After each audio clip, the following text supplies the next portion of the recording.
วัดเข้าวารับศีลรับพอหลวงตาเสริมคุณค่าให้กับจิตใจกระทำความดีเรื่องนี้ไม่ต้องอายใครว่างจากการงานเมื่อใดเชิญชวนท่านไปทำบุญ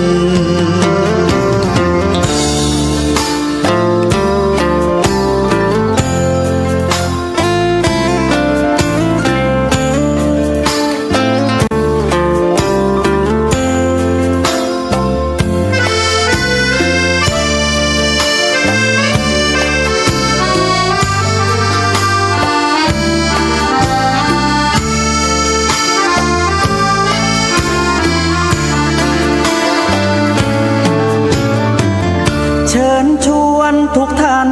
เข้าวัดเข้าวารับศีลรับพรหลวงตาเสริมคุณค่าให้กับจิตใจกระทำความดีเรื่องนี้ไม่ต้องอายใครว่างจากการงานเมื่อใดเชิญชวนท่านไปทำบุญกระทำความดีเรื่องนี้ไม่ต้องอายใครฝากเพลงเชิญชวนหญิงชายอย่าอายเรื่องการทำบุญ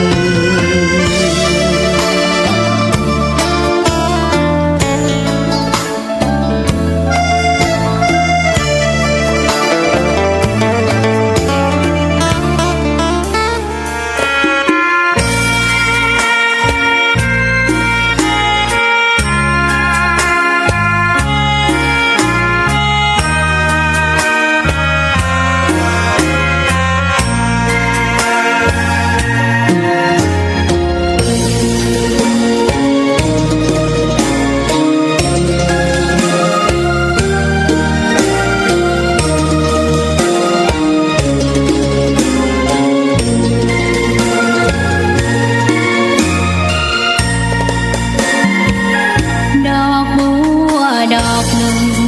ตึงใจไว้เพื่อบูชาแด่องค์พระศาสดาสัมมาสัมพุทธเจ้ามีความงามเงียบไม่เปรียบเทียบเขาเทียบเราใครมองไม่งามช่างเขาแต่เจ้าก็คือดอกบัวยึดถือความดีเป็นหลักใครรักไม่รักก็ไม่จมปลักมองมัวเมื่อโผล่พ้นน้ำก็เห็นความงามในตัวไม่ยึดติดในตมชั่วขอเป็นดอกบัวดอกดี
นอบน้อมต่อพระรัตนตรัยแก้วเจ้าสามประการ น้อมเอาคุณพระพุทธเจ้า คุณพระธรรมเจ้า คุณพระสังฆเจ้า คุณพระอรหันตเจ้าอริยสงฆ์เจ้าชุตนชุองค์ได้เมตตาแผ่ปรมีมาเป็นนวโลกุตรธรรมปกเก่าเกษาปกห่มหักษาครูบาอาจารย์พระมหาเถระพระเถรานุเถระเปื่อนสหธรรมิกสหพรหมจารีทุกรูปทุกองค์ปกห่มหักษาศรัทธาสาธุชนคนดีเท่าแก่อีป่ออีแม่ตั้งหลายทุกท่านทุกคนที่ติดตามรับฟังรายการสารธรรมยามค่ำตั้งสถานีวิทยุเพื่อการศึกษาวิทยาลัยสงฆ์นครลำปางซึ่งออกอากาศจากวัดบุญยวาสวิหารพระอารามหลวงโดยเมตตาบารมีของหลวงพ่อท่านพระครูอนุสาสน์วรธรรมเจ้าคณะอำเภอเมืองลำปางสมปานเจ้าอาวาสวัดบุญยวาสวิหารเอื้อเฟื้อสถานที่ตั้งสถานีวิทยุและมีทีมงานบริหารสถานีผอ.สถานีท่านดร.จิรศักดิ์ปันลำน้องแอมพัชริยาฟองจันตาเจ้าหน้าที่สถานีน้องนัทสถาพรสุธาคำช่างเทคนิคสถานีน้องดิวอนุพงษ์ตาจินะก็เป็นช่างเทคนิคจิตอาสาที่มาทำงานดูแลสถานีเป็นบางครั้งบางคราวสถาพร้อมกับสถาญาติโยมป่อโยมแม่ตั้งหลายที่สนับสนุนเป็นกาใจร่วมสนับสนุนกาไฟกาอินเทอร์เน็ตให้กับทางสถานีทุกคนทุกท่านก็ขอบคุณเป็นอย่างยิ่งขอบคุณเป็นอย่างสูงเด้อมีการมีงานทุกครั้งทุกคราเนาะอาตมาภาพและครูบาอาจารย์ที่ได้ทำกิจกรรมคลื่นสีขาวก็ดีกิจกรรมที่จังหวัดลำปางเฮาก็ดีก็ได้มีกองทุนก้อนหนึ่งมอบเพื่อกับทางสถานีวิทยุไว้เป็นการใช้จ่ายการน้ำกับไฟต่างๆซึ่งปัจจุบันนี้เนาะอย่างได้ทำโครงการตั้งธรรมหลวงเตชมหาชาติเวสสันดรชาดก3ยกนะก็เพื่อส่วนหนึ่งเอามาบริหารจัดการดูแลอุปกรณ์การเผยแผ่ของสถานีโดยเฉพาะที่เฮาจะมีโอกาสได้ขยับขยายย้ายสถานีไปอยู่ที่วิทยาลัยสงฆ์นครลำปางก็จะต้องมีเสาอากาศสายเคเบิลนะห้องส่งอย่างต่างๆเพิ่มเข้ามาที่เราจะต้องมีทุนในการที่จะมาดำเนินการสิ่งเหล่านี้ถ้าได้รับอนุญาตจากกสทช.ว่าสามารถย้ายไปได้เนาะเราก็จะได้ย้ายเสาไปเพื่อความสะดวกในการบริหารจัดการปัจจุบันนี้ก็ถือว่าได้รับเมตตาจากหลวงพ่อเนาะเจ้าคณะอำเภอเมืองลำปางเจ้าอาวาสวัดบุญยวาสวิหารพระอารามหลวงได้ดูแลให้อยู่ก็จะได้ถ้าเรียบร้อยแล้วก็จะได้มาเป็นภาระกับทางวัดที่จะต้องคอยดูแลอย่างต่างๆเนาะซึ่งก็ต้องมีความลำบากอยู่พอสมควรศรัทธาญาติโยมพบปะกันวันนี้วันที่4เดือนสิงหาศักราชพระพุทธาได้2568พระวสาพบปะกับอาตมาภาพพระมหาสมชาติชาตปัญโยวัดบรรพตสถิตอำเภอเมืองจังหวัดลำปางรับผิดชอบดำเนินรายการในช่วง 19 ถึง 20 นาฬิกาทุกวันจันทร์อังคารวันพฤหัสวันศุกร์วันเสาร์นะวันนี้วันจันทร์พบกัน2 รอบตอนเช้าครั้งหนึ่งนะตี 3 ถึงตี 5ในนามคลื่นสีขาวเพื่อชาวประชาบางที่บางแห่งรับสัญญาณมาได้แต่บางที่ก็ฮับใดก็แปลกใจอยู่เหมือนกัน ไม่เข้าใจว่าทำไมเป็นอย่างนั้นในลำปางของเฮาบางห้องก็อีแม่ก็ได้ยินจะดีเหรอนะเพิ่นจะได้บ่ได้ยินก็ไม่เข้าใจเนาะ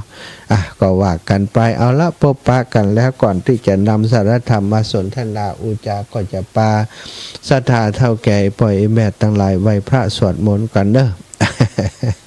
สวดมนต์ก็บางเตือกก็พิษนะศรัทธาญาติโยมใจเมื่อลอยไปกึดเรื่องที่จะนำมาสนทนาต้องขออภัยบางวันก็นะโม4 รอบบางวันก็3 รอบบ่ค่อยครบเนาะเอาละกราบพระพร้อมกันกราบ1พุทโธเมนาโถ กราบ2ธัมโมเมนาโถกราบ3สังโฆเมนาโถ อิมินาสากาเรนะพุทธังอภิปูชยามิ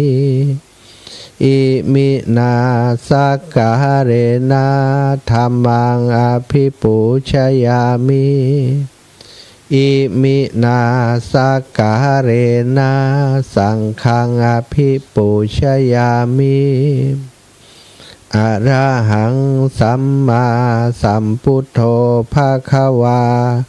พุทธังภะคะวันตังอภิวาเทมิกราบสวากขาโตภะคะวะตาธัมโมธัมมังนะมัสสามิกราบสุปฏิปันโนภะคะวะโตสาวกสังโฆสังฆังนะมามิกราบนะโมตัสสะภะคะวะโตอะระหะโตสัมมาสัมพุทธัสสะนะโมตัสสะภะคะวะโตอะระหะโตสัมมาสัมพุทธัสสะ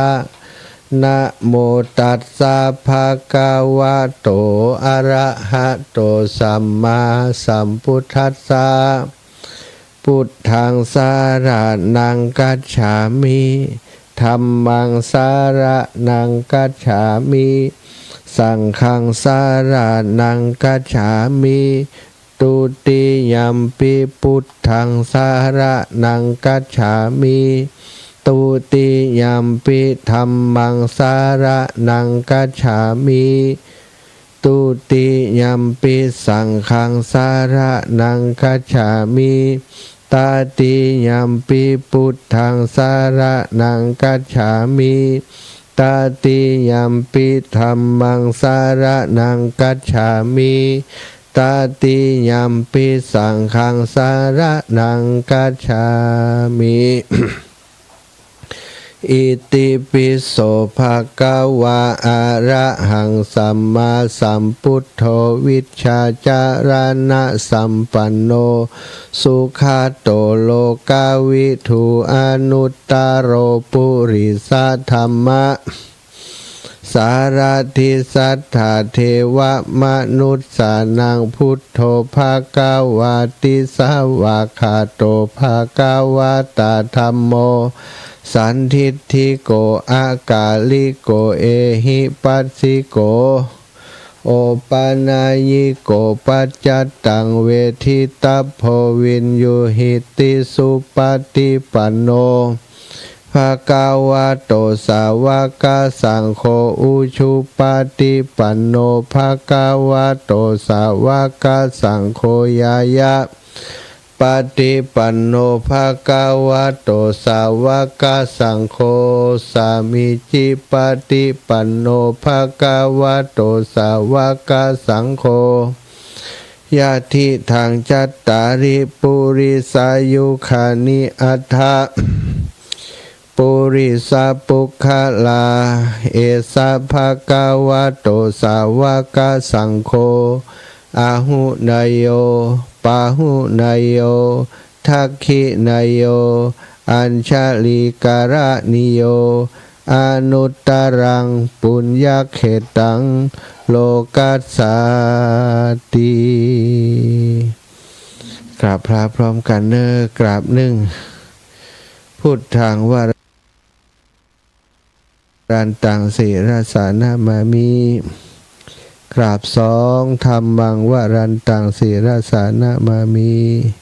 กราบ3สังฆังวรันตังสิรสานามามิศรัทธาญาติโยมไหว้พระสวดมนต์ทำวัดเรียบร้อยแล้ว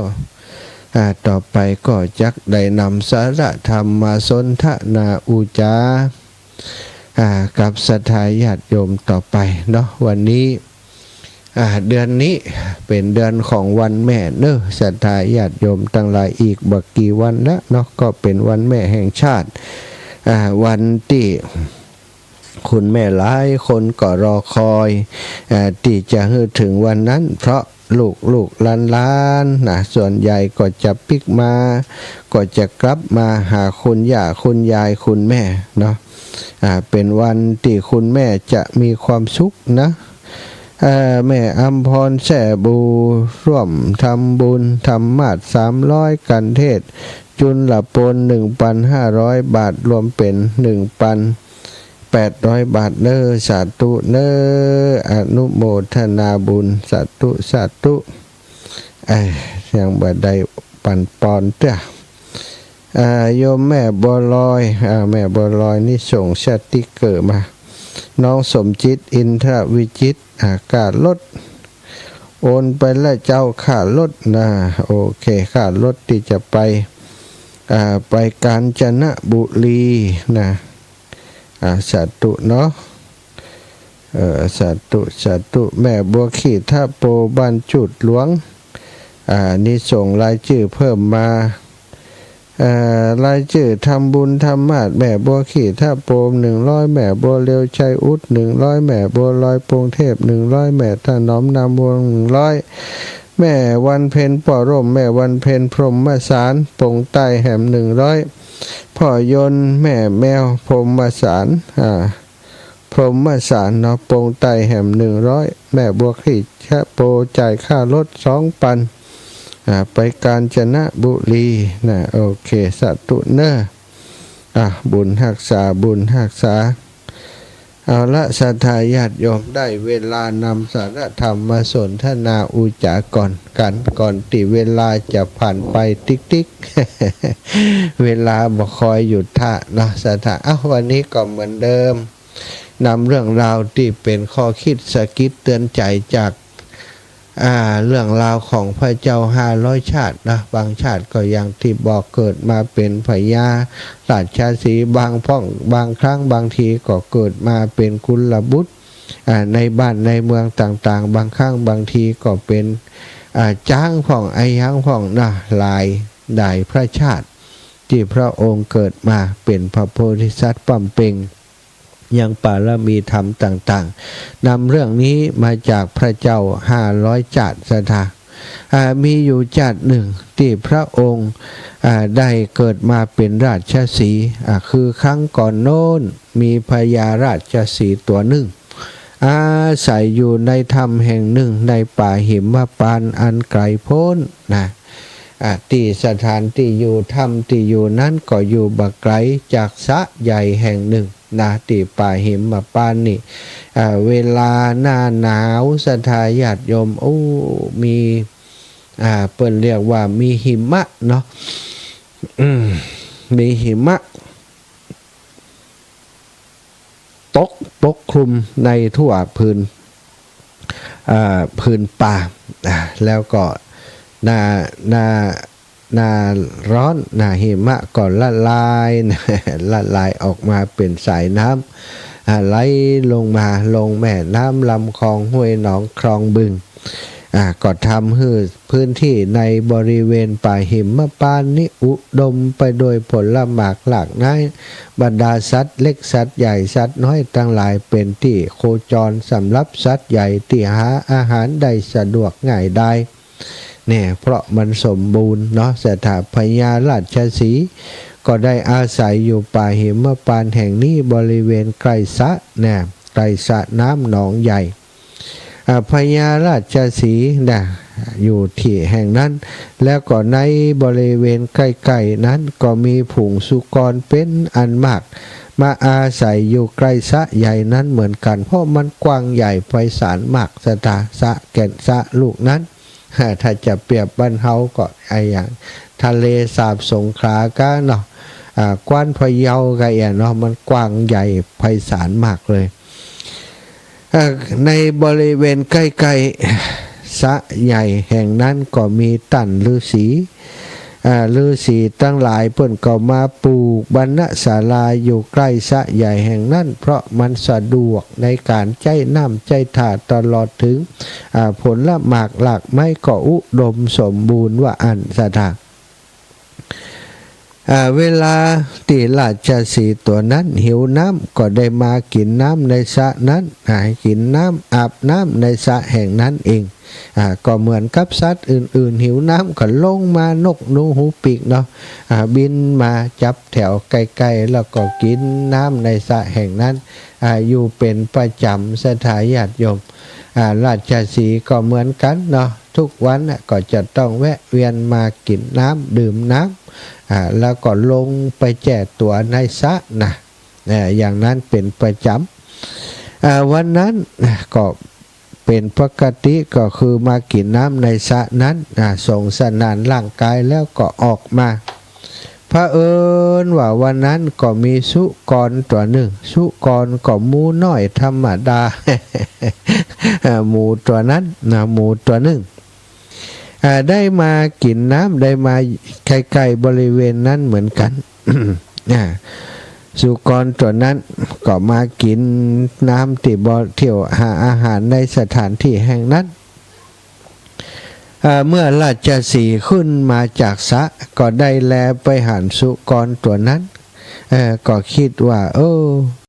วันนี้มัน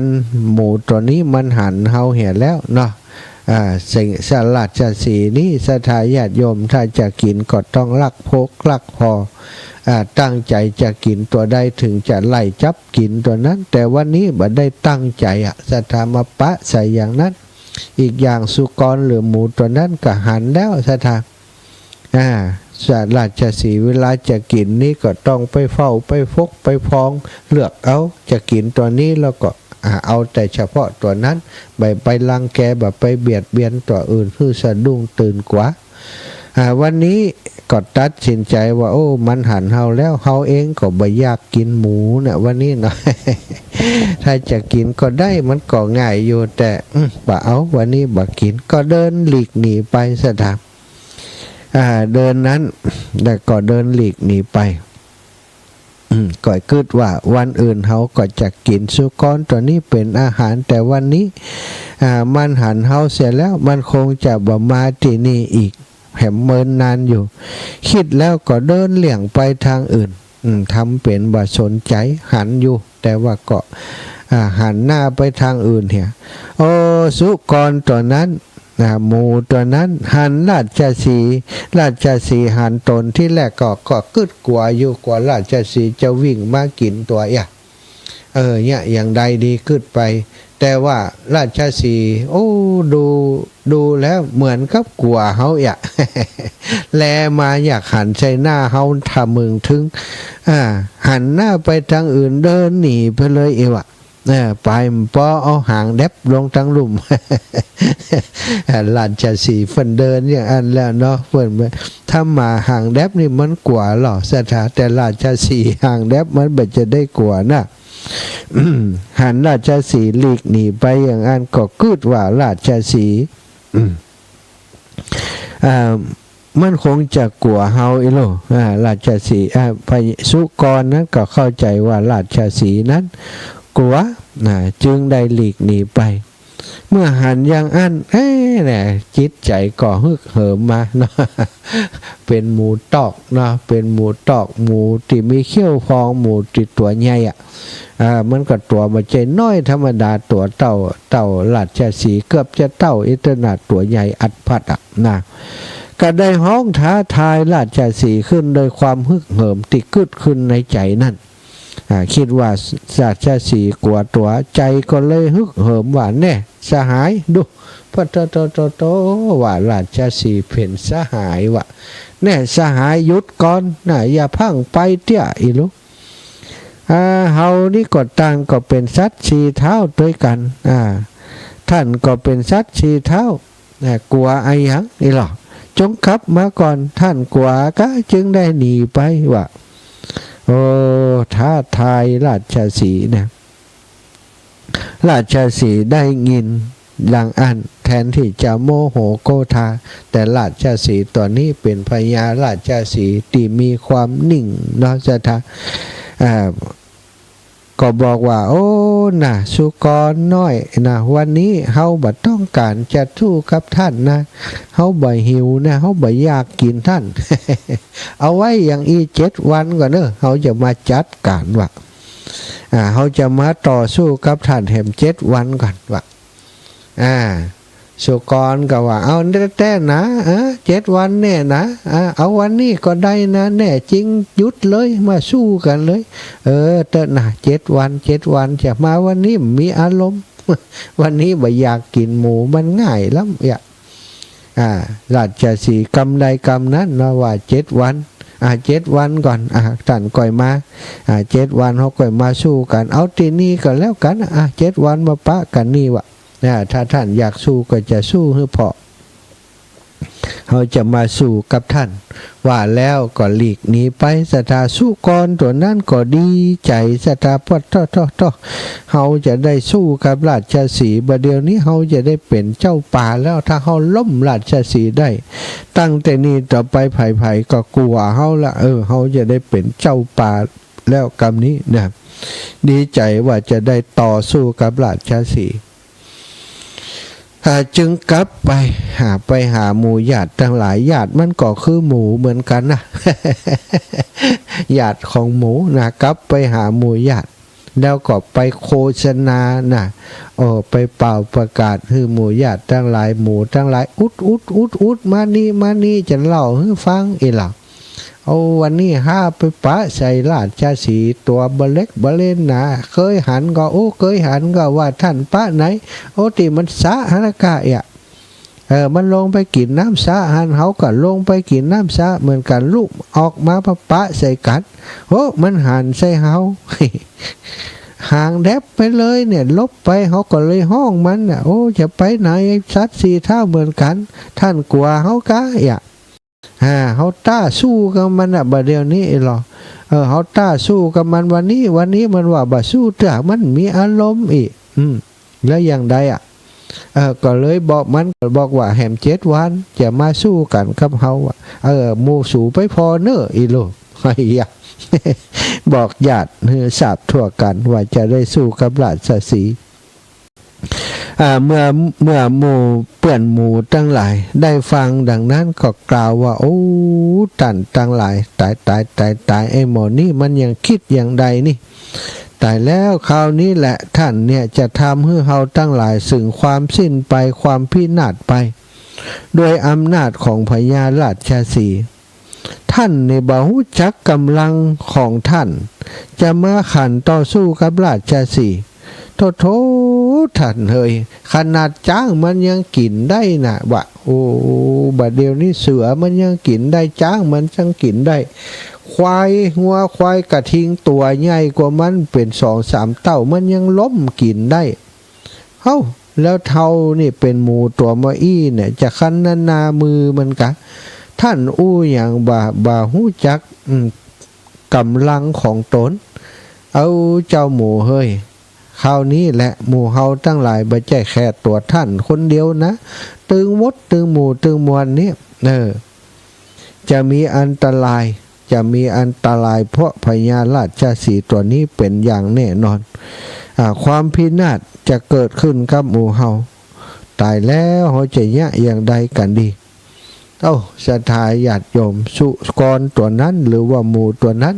เมื่อได้ฟังว่าราชสีห์นี่ถึงกับล้มจ้างล้มควายล้มสัตว์ใหญ่ๆกว่ามันเป็น3-4 เท่าได้แล้วตัวของหมู่นี่มันน้อยกว่าราชสีห์ก่อนนะตายเฮาว่าไอ้อย่างออกไปเนี่ยมานึกขึ้นได้ตายแล้วสั่นโจละกรรมนี่ศรัทธา เกิดใดบรรลุตายแล้วเฮาจะเนี่ยอย่างใดดีและนัดกับมันแล้วว่า7 วันจะต้องสู้กันนี่ตายแล้วเฮาจะพลอยให้ตัวเก่าต้องตายเพราะการต่อสู้ครั้งนี้และไปบ่ปอจะทำให้ญาติพี่น้องของเฮาก็ถูกราชสีห์รังแกรังควานหรือว่าฆ่าตายแหม เฮาจะเนี่ยอย่างใดดีก็จกใจกว่าสถาสันโจโจอยู่ตึงหันตึงเหี่ยวตึง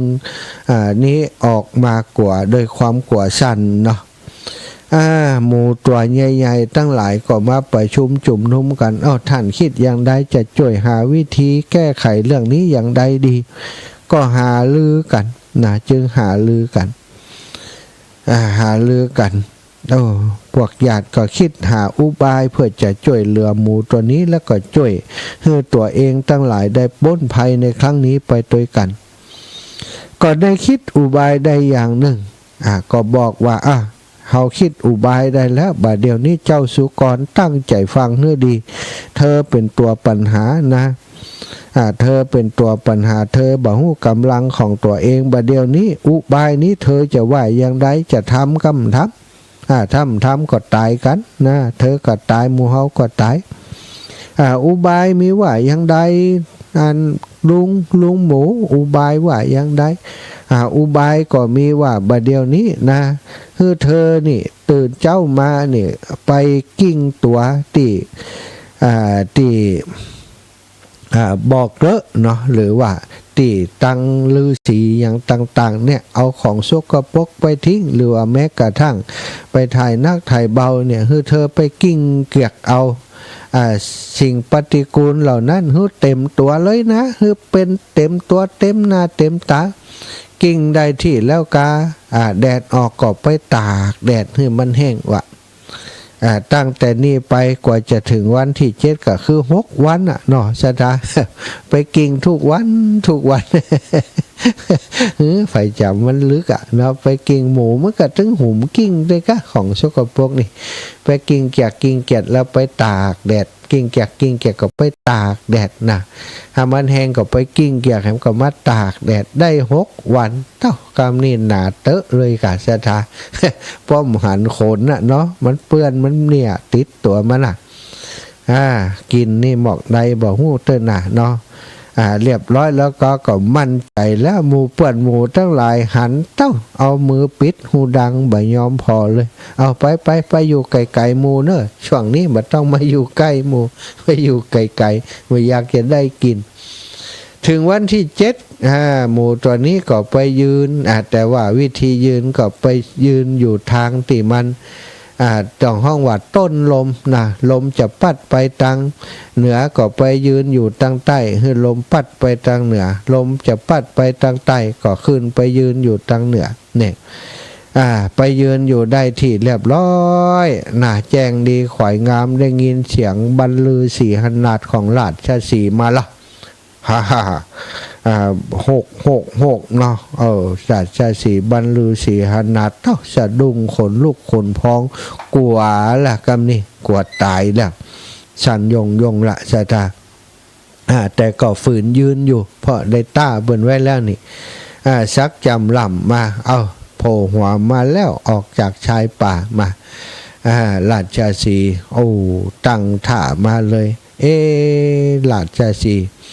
ก็มาหันหมูตัวนี้พิษแปลกไปได้ก็ได้กินจมูกของราชสีห์มันก็ดีดอกสถาอยู่จัดไก่ได้ดมกลิ่นกลิ่นนั่นโชยไปหามันอันนี้กลิ่นอะไรหยังก็พิสูจน์ทราบว่าเป็นกลิ่นที่หมูตัวนี้นะไปตักไปนอนกินเกลือกที่ของสกปรกของโสโครกทั้งหลายแล้วมาเพื่อจะต่อสู้กับเขาก็หู้ถึงกลอุบายหู้ถึงกลอุบายของหมูตัวนั้นดีพอได้กินของเน่าอย่างนั้นเนาะราชสีห์ก็จึงบอกว่าท่านสุกรท่านหมูในท่านว่าท่านมีกำลังจะต่อสู้กับเขาล่ะแล้วจะได้วันนี้ไปกินเกียกตัวมาตัวของท่านซกกระปกนะอุบายอย่างนี้เฮาหู้ดีว่าท่านทำเพราะกลัวเขาท่านสุกรอุบายของท่านนี้ก็ดีอยู่ถ้า ถ้าท่านบ่ทำอย่างนี้นะถ้าท่านบ่ไปกินเกลือของสกปรกอย่างนี้ท่านจะต้องตายแน่แล้ววันนี้นะเขาจะเอาชีวิตของท่านให้ได้วันนี้ท่านหลอดชีวิตแล้วเพราะเฮาบ่มีความประสงค์จะสู้กับท่านจะถูกเนื้อต้องตัวท่านแม้โดยปากหรือว่าโดยเท้าของเฮายอมให้ท่านชนะเนอะเอาเถอะชัยชนะเอาไปเลย วันนี้เฮายอมกันว่าอันก็คือบักฆ่าท่านเฮายอมกันไปเลยว่าแล้วก็ได้เดินหลีกไปตัวก็กล่าวว่าต่อไปอีกว่าตัวของท่านบาสะอาดทั้งขนก็เปื้อนโดยของเน่ามีกลิ่นเหม็นฟุ้งไปหมดก็ท่านประสงค์จะสู้รบกับเฮาก็ยอมให้ท่านชนะเมื่อราชสีห์กล่าวอย่างนี้ก็ได้เดินหลีกไปกลับไปหาอาหารที่อื่นเพราะตรงนั้นบ่เหมาะที่จะอยู่กินมันบ่โสภาสถาพจน์หมูตัวนั้นก็ดีใจว่าได้ชนะราชสีห์แล้วก็ไปอวดกับพวกญาติทั้งหลายหมู่ญาติทั้งหลายก็ปากันเบื้อนหน้าหนียังบอกหูตัวจ้ะหาว่าตัวชนะเพิ่นอยู่เนาะพวกญาติก็ได้ฟังอย่างอันแล้วก็เฮาทั้งหลายอยู่กับสุกรหมูตัวนี้บ่ได้แล้ววันดีคืนดีเดี๋ยวก็ไปต้าราชสีห์ให้เหมาะนะถ้าวันใดที่มันไปคลุกของสกปรกอย่างนี้ราชสีห์ต้องกินมันแน่แล้วผายปอยจะมากินหมู่เฮาตัวนี่กะกินบ่อิ่มก็มากินหมู่เฮาตัวว่าอันปรึกษาหารือกันแล้วว่าเฮาหลีกไปอยู่ที่อื่นเถอะปากันไปอยู่ที่อื่นก็ปากันลบแล้วไปเนาะไปทีละตัวสองตัวปล่อยให้ไอหมู่พยองเนี่ยมันอยู่ตรงนั้นต่อไปปากันไปอยู่ที่อื่นเสียมดเสียเสี่ยงสถานอีปอยอีแม่ทั้งหลายอันนี้เนาะเขาก็ลองมาพิจารณาพอเตอะนะคนบางคนก็เป็นอย่างอีดูในคลิปดูในอย่างเนาะบางเตอะบางทีไปเคยหันคลิปหนึ่งนักมวยเปิ่นขับรถไปติดไหนมาบอกว่ามาจอดติดไฟแดงแล้วก็มีละอ่อนวัยรุ่น 3-4 คนขับรถมาติดไฟแดงอยู่ด้วยกันแล้วก็เลี้ยวไปหันไอ้นักมวยนี้เปิ่นติดไฟแดงอยู่หันเปิ่นก็คนเลี้ยวมาเปิ่นก็เลี้ยวไปกันเนาะสถาตามธรรมดานี่บามุนั่นว่าคิงพอหน้าให้อย่างวะ ฮะเอาคะคิงแน่คะพอหน้าฮะกาวะพอหน้าหาเรื่องไงวะตัวพ่อเปิ่นก่อนอย่างเฮานี่กันเนาะคนนั่นเลี้ยวมาเขาก็เลี้ยวไปจับใส่กันพอใจเปิ่นต้าเปิ่นตีไอ้นักมวยก็บ่อยากมีเรื่องขับรถออกไปแกไปซื้อของที่เซเว่นไอ้หมูนั้นก็ขับรถโดยก้นไปแหมไปหาเรื่องหาเรื่องเปิ่นเอากะฮีจะเอากะคิดว่าตัวเองหลายคนล่ะไอ้หมอนั้นโหเอาอย่างไอ้มีเรื่องอย่างหรอก็มึงมองหน้ากูเนี่ยมองอย่างก็ผมไม่มองหน้าไอ้คุณมองหน้าผมก่อนผมก็พ่อบัดไดนี่ค่ะมันได้คิดจะหาเรื่องอย่างแล้วทิ้งหาเรื่องวะเข้ามาจะยำเปิ่นตวบ ปักกระดิกไป3 คนแหมคนไหนวิ่ง วิ่งห่างจุกตูดไปเขาหันแล้วสั่งเวทนะโดนนักมวยยำเห็นหรอเปิ่นบัดนี้ก่อนเข้าไปหาเปิ่นก่อนไปมีโดนไปกลางรับไป3 คนแหมคนวิ่งหนีห่างจุกตูดไปเลยมันต้องสอนมันอย่างอีเนาะสถานเนาะคนมันหู้เรื่องหู้โลยมีอยู่แหมเรื่องเนาะไม่ไทสันสถานกับถ้าจะหู้จักไม่ไทสันที่เป็นแชมป์โลกรุ่นเฮฟวีเวทเมื่อก่อนเนี่ยขึ้นบนเวทีแล้วต่อดิมดีเอามาอยู่นะยกหนึ่งนี้นอกไปหลายคน ขณะที่แกเป็นแชมป์โลกเฮฟวีเวทเป็นคนดังนี่ไปที่ไหนไฟก็หู้จักมีอยู่ข้างหนึ่งปลอมตัวไปกินข้าวร้านอาหารคณะที่กินข้าวอยู่ก็พอดีว่ามีคนแอบจำได้เข้ามาหาว่านี่ไม่ไทสันก็นี่ให้หรอแกก็พยักหน้าได้เนี่ยกินข้าวกับเปื่อนแกและไอ้หมอนั่นก็ต้าตีว่ะ โอ้มันถ้าจะเมาเหล้าเนาะเอาแชมป์โลกหันตีบนเวทีแล้วมีหยังแน่จริงเอากันบ่ฮะลองชักตั้งบ่อีโลตาไม่ได้สันตีนะไม่ได้สันก็กินเข้าไปไหวอ่ะซะท่ากินเข้าเรียบร้อยแล้วก็ปาเปื่อนลุกเดินกลับไปติดรถแล้วก็ปากันออกไปต่อมาเปื่อนก็ถามว่าทำไมมีคนที่มาหาเรื่องอย่างอี้คิงจะได้จดมันสักกรรม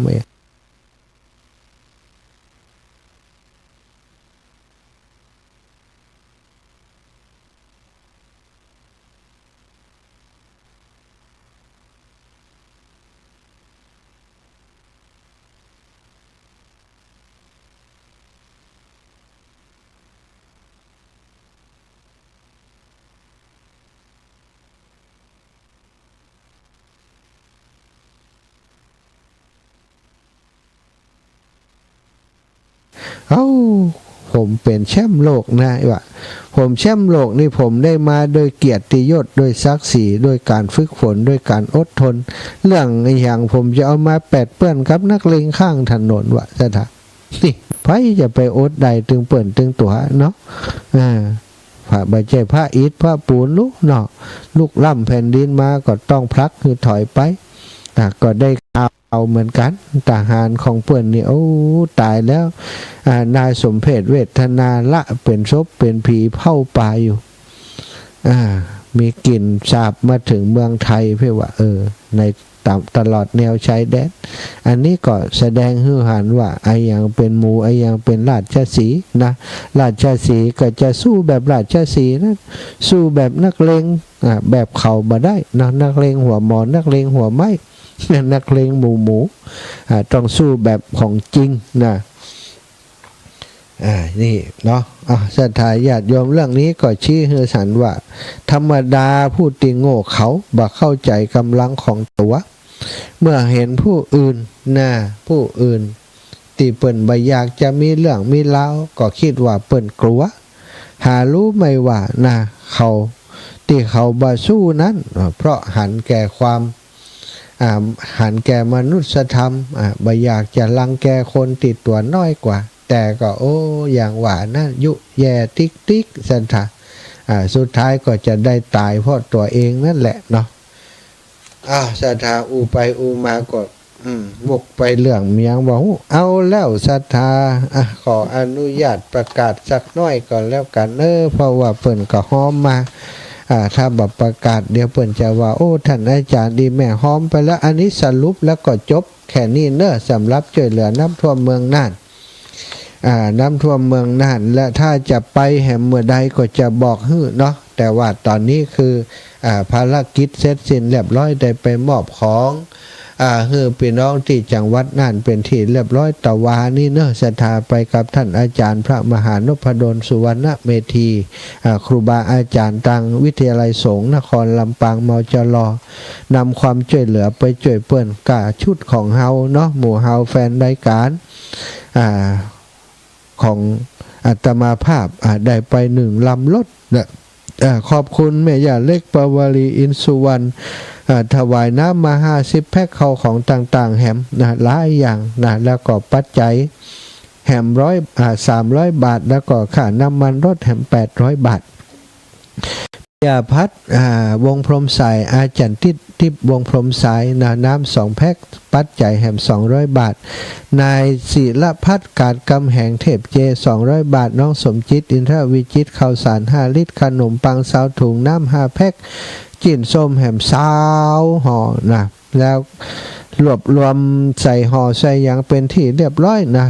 143 ชุดแม่บัวไข่กิ่งก้ำน้ำ1 แพ็คแม่เกียงกั๊บ1 แพ็ค100 บาทน้ำรวมแม่นวลสีพันธุ์ที่สืบบ้านแม่กุยน้ำ2 แพ็คตังแหม50 บาทแม่บุญตาเทียนชัยปัจจัย200 บาทบันตาแม่บัวนำแม่บัวนำมหานินปัจจัยแหม100 บาทแม่ทาบานฟ่อนน้ำ1 แพ็คแม่คิมสีอินแก้วน้ำ1 แพ็คแม่จันนวลแก้วร่วมวง3 แพ็คแล้วก็สุภาพรอินศรี น้องจำม่ำมาม่า1 กล่องสมนึกจำปาขนมสาว1แม่นิตยาจินดาปลูกแหม300แม่การจนาชัยนริน100 บาทแล้วก็แม่ติ๊บกาฟังแหม100 บาทนะแล้วท่านอื่นๆอีกหลายคนหลายท่านเนอะคุณโยมสุภัตตาคำป่าแล้วแหมเนาะ300 บาทตกไข่ไปก็สุมามีญาติโยมท่านอื่นๆอยู่จุดอื่นก็มีก็นี่เดี๋ยวอยู่จุดอื่นเดี๋ยวก่อนพอก่อนอยู่ตังเพแหมก็มีอยู่ตังเพแหมก็มีนะก็ขอบคุณทุกคนทุกท่านกันแล้วกันอันนี้ไผ่สุภัตตาคำปะแล้วน้ำช่วยน้ำท่วม200นะแล้วก็ถวายส่วนตัว100กับน้ำกับไฟแหม200เนอะสาธุอนุโมทามิแล้วมีเพิ่มเติมวันนี้นะสำหรับคนที่เปิ่นหอมธรรมะนะแม่เพ็ญศรีเมืองสุวรรณ200 บาทพ่อยนแม่แมวทำพรหมสารพรหมสารเนาะพรหมสารไม่ใช่ธรรมสารพรหมสาร100 บาทพ่อร่มแม่เพ็ญทำพรหมสารแหม100 บาทนางสาวกนกพรสายเขียว169 บาทแม่น้อยแลใจปันเงา100 บาทแม่ไว้ขัดบุญเรืองเมตตา100 บาทแม่วนิดาธนะ100 บาทแม่จินดาปารมีนางแล100 บาทแม่บุญปันแลสันกลาง100 บาทแม่จำรวยตาเถื่อนบ้านหม้อ100 บาทแม่สายคำธรรมสอน100 บาทป่อวิชัยแม่ไผ่แก้วเทพนำวงพระพุทธรูป100ธรรมะ100แล้วก็โต๊ะหมู่100แม่กิ่งแก้วมณีเนตรโต๊ะหมู่100แม่แก้วมูลปัญญาเครือ100แม่ติ๊บกาฟังพร้อมครอบครัว100แม่พร้อมกับลูกๆของเปิ้นแม่สวงชมพูกุล100แม่เย็นทำอุดม300แม่สีเลยเทปิน200แม่นิตยาจินดาปลูก300แม่ย่านวลยอดคำปัน200แม่สุพรรณยะเปง100สมควรใจน้อยพระ300แม่พลอยวงปละธรรมาศขันแก้วอย่างละ100แม่คิมศรีอินแก้วขันแก้วตั้ง100แม่บัวไข่กิ่งก้ำธรรมาศ100แม่จันนวลแก้วร่วมวง100บันตาเนอะแม่ละไมบวกค้างนะแม่ละไมนางสาวสัสนีใจปัญญาพร้อมกับลูกหลาน500 บาทพวงแม่พวงทองมหาวงพร้อมกับลูกหลาน 1,000 บาทแม่อัมพรแช่บูจากเจียงไฮ้นะ300 บาทแม่สายเจียงไฮ้แม่จันทร์ศรีสุขา500 บาทแม่บัวลอยสายเขียว500 บาทแม่ทองสุกแลกันท่า300 บาทแม่บุญเทียมใจแก้ว100 บาทแม่บัวขาวลังกาพร100 บาทแม่นี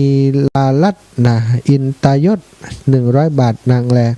แม่เพนนะลำปูน100 บาทแม่วันดีเครือคำหล่อ100 บาทแม่ทองเครือชัยกันทาพร้อมกับลูกหลานทุกท่านทุกคน500 บาทถวายร่วมบุญน้ำท่วมแห่ม300 บาทสุภัตตาคำป่าแล้ว300 บาทแม่บัวขีดท่าโปแม่ถนอมนามวงแม่บัวลอยโปรงเทพแม่บัวเรียวชัยอุด4พี่น้องคนละ100เป็น400 บาทแม่จินดาสายสุภาบันป่าจ้ำ100 บาทแม่จันสมเซนทองหลาน100 บาทแม่ย่าเรียบวังสมบัติ200 บาทแม่อัมพรบุญ1300 บาทถวายการน้ำท่วมมาแหม200 บาทน้องสมจิตอินทรวิจิต200 บาทแม่นิตยาจินตาปลูก300 บาทบวกการน้ำท่วมแหม200 บาทแม่เบาะตะนะวง200 บาทนะแล้วก็แม่บัวเย็นจันทบ500 บาทแม่เกียงคำสิริวงศ์200 บาทแม่จิตนิตยาจินดาปลูกนี่2 รายการเนาะ2 รายการตะกี้อ่านไปเรื่องไอ้ยังน้ำท่วมนะน้ำท่วม300 โลน้ำท่วม300 บาทอนุโมทนาบุญกับทุกคนทุกท่านเนอะเฉพาะธรรมาสนี้ก็มีคนร่วมมาแม่ครูอาลีพันธ์ศรีวิริยะไมแหม21,000 บาทอันนี้1ชุดเลยแม่คำน้อยแม่คำน้อยคำอินบุตร10,000 บาทนะเป็นต้นเป็นเก้าเป็นก๊กคือเนาะเอาละศรัทธาญาติโยมเปิดสายมีเวลาแหมประมาณ10 นาที0808844173เนอะประมาณ6 นาที7 นาทีโทรมาได้ 0808844173โทรมามาจ่าจะได้ไปแอวไปแอวเมืองกาญจนบุรีวันที่13 14 15ไฟจะไปด้วยกันตอนนี้รถเต็มเสียแล้วเนาะรถเต็มแล้วเนาะกาญจนบุรีกลับจากเมืองการมาก็จะได้มาเตรียมงานตั้งทำหลวงยกที่2นะวันที่24วันอาทิตย์ที่24เดือนสิงหานี้แหมศรัทธาไผจะร่วมไผจะเป็นเจ้าภาพกันที่3 4 5 6นะ3 4 5 6 7 8นะถึงกันที่8กันกุมารนะก็มาเป็นเจ้าภาพร่วมโดยช่วยกันทำบุญร่วมชาติตักบาตรร่วมขันจะได้พบกันทุกภพทุกชาติได้สร้างกุศลเป็นเนื้อนาบุญร่วมกันเนาะ0808844173โทรมามาจากสนทนารายงานผลการรับฟังมาผลการรับฟังอยู่ที่ไหนชัดเจนดีหรืออย่างใดนะอันนี้แฟนพันธุ์แท้นมัสการครับผมแฟนพันธุ์แท้ครับ แฟนพันธุ์แท้จากเชียงใหม่แม่ริมครับ โอ้ม่วนขนาดเลยครับตั้งออกรายการนี้ครับไม่เป็นดีเจที่ม่วนดีครับเนาะอารมณ์ดีแหละอารมณ์ดีครับขอบคุณได้จะมาแอวลำปางฮะแน่กะน่ากะอากาศดีๆก่อนเก็บไปครับเนาะโอเคเดี๋ยวจะแปลงอากาศดีสาธุวันนี้ก็อากาศจะดีนะห้อนขนาดนักลำปางเนอะแม่ยายพรหายไปหลายวันแล้วนี่โคตรกันกะโคตรเขาจ้างจะโลไปจ้างจะโลไปเนี่ยเป็นยังเป็นไปแอร์เมืองการเนี่ยจะไปแอร์เมืองการเนอะจะเอาตาไปตัวแกนเนอะดิไปเอาตาก็มาเอาทำอะไรไปไปก่อนดิจะไปตายายพรไปตัวแกนหนึ่งสาธุไปนอนสาธุยายจะฮับสายคนอื่นกันแม่ยาละมุนสอนง่ายถ้าอาจารย์แม่ขอเบอร์อันนั้นน่ะที่จะโอนเงินน่ะอีแม่มีประกาศแล้วล่ะมีแล้วจดเลย53เดี๋ยว53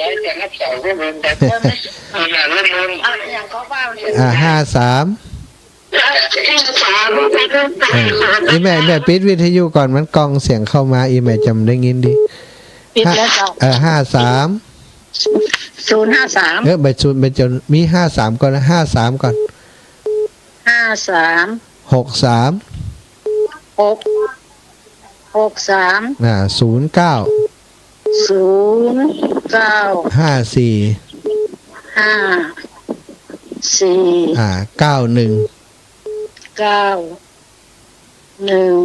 ธนาคารกรุงไทยธนาคารกรุงไทยเนาะเจ้าอีแม่5363095491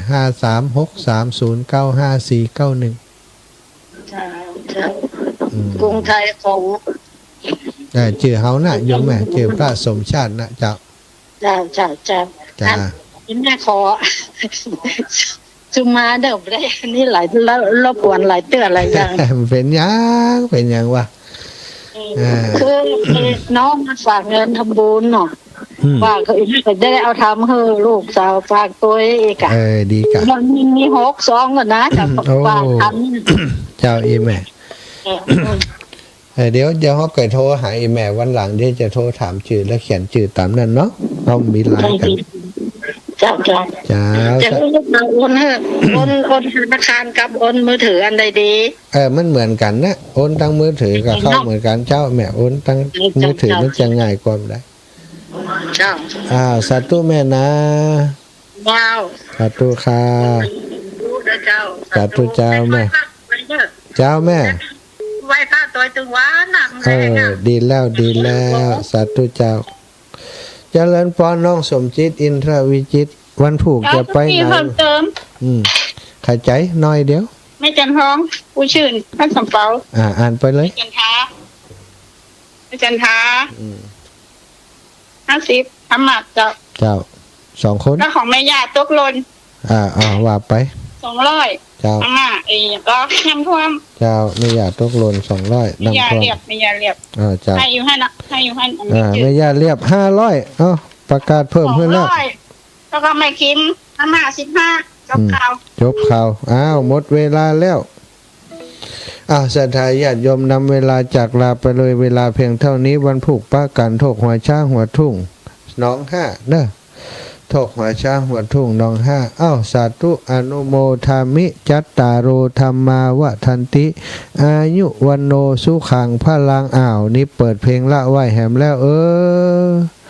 ลายลุนั่นนี่